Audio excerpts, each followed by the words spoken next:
Dear students, exercise 2.5 ஓட continuity பாருங்க. exercise 2.5 question number 9 example 2.16 ரெண்டு ஒரே மெத்தட் தான்.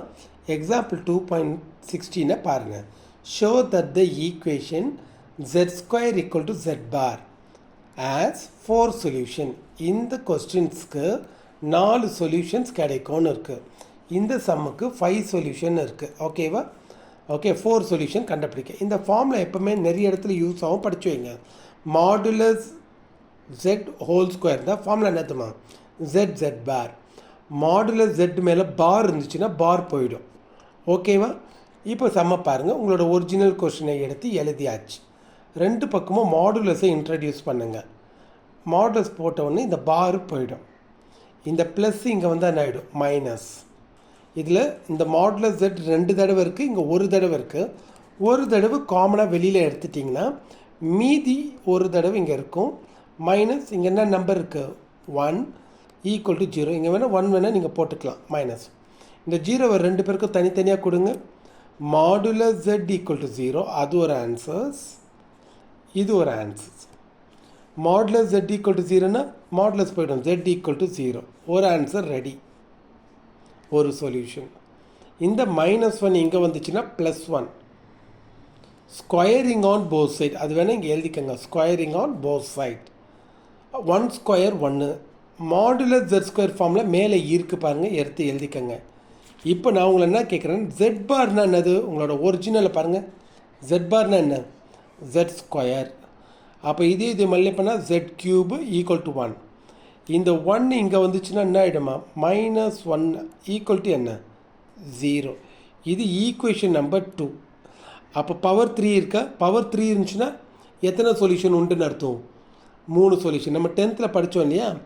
x² - 2x + 6 இந்த மாதிரி தான் நம்ம ஃபேக்டரைஸ் பண்ணுவோம் இல்லையா? ஃபேக்டரைஸ் பண்ணால் நமக்கு எத்தனை ஆன்சர்ஸ் கிடைக்கும்? 2 ஆன்சர்ஸ். ஏன்னா இங்கே பவர் 2. பவர் 2ன்னு இருந்தால் 2 ஆன்சர் கிடைக்கும். பவர் 3ன்னு இருந்தால் 3 ஆன்சர். அப்போ இதில் ஒரு 3 ஆன்சர், இங்கே ஒரு ஆன்சர். அப்போ டோட்டலாக எத்தனை answers? 4 solutions. From 1 and 2 we have z² z bar have 4 solutions. நல்லா புரிஞ்சிச்சா ஸ்டூடெண்ட்ஸ்? இது எக்ஸாம்பிள் சம். இதே மாடலுக்கு எக்ஸசைஸ் சம்மை நான் காட்டுறேன் பாருங்கள், அது பின்னாடி இருக்குது அதோட சொல்யூஷன். ஓகே, எக்ஸசைஸ் 2.5 9th சம்மை பாருங்கள். Exercise 2.5 question number 9. அதில் இது மாத்திரம் இருக்குது. z³ = +2 z bar இருக்குல்ல, இந்த +2 இங்கே வந்து என்ன ஆகிடுமா? மைனஸாக மாறிடும். வந்த உடனே போன சம் மாதிரியே தான், எக்ஸாம்பிள் சம் 2.16 தான். ரெண்டு பக்கமும் மாடுலஸ் எடுங்க. மாடுலஸ் எடுத்தோடனே இந்த -2 ஆகிடும், +2 பார் போயிடும். ஓகேவா? இந்த +2 இங்கே வந்து என்ன ஆகிடுமா? -2 ஆகிடும். இப்போ இதில் யாரும் வெளியில் எடுக்கலாம்? ஒரே ஒரு தடவை மாடுலஸ் ஜெட்டை வெளியில் எடுத்துடலாம். எடுத்திங்கன்னா மீதி இங்கே யாருக்கும்? மாடுலஸ் ஜெட் ஹோல் ஸ்கொயர் -2 ரெண்டாக பிரிச்சிடலாம். மாடுலஸ் ஜெட் ஈக்குவல் டு 0, அப்போ ஜெட் ஈக்குவல் டு 0, ஒரு ஆன்சர் கிடைச்சிச்சு. இப்போ இதை பாருங்கள். Modulus jet whole square -2. -2 இங்கே வந்தால் என்ன ஆகிடுமா? +2. ஓகேவா? -2 இங்கே வந்தால் +2. மாடுலஸ் ஜெட் ஹோல் ஸ்கொயர் என்னன்னு எழுதலாம்? z பார் எழுதிக்கலாமா? z பார்னு.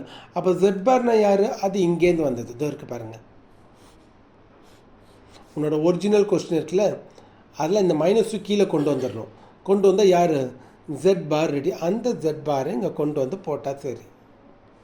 புரிஞ்சிச்சா? z பாரோட வேல்யூ இங்கே போட்டாச்சு. -2வை க்ராஸ் பண்ணிக்கோங்க. -4 இதை மல்டிப்ளை பண்ணால் z⁴. -4 இங்கே வந்தால் +4. இப்போ இதோட பவர் என்ன? 4. அப்போ இதில் 4 ஆன்சர் நமக்கு கிடைக்கும். இது ஒரு answer. So from 1 and 2 we have 5 solutions. Okay, எல்லாம் புரிஞ்சிச்சா மை டியர் ஸ்டூடெண்ட்ஸ்? ப்ளீஸ் கவனமாக ஸ்க்ரீன்ஷாட் எடுத்து காப்பி பண்ணிக்கோங்க.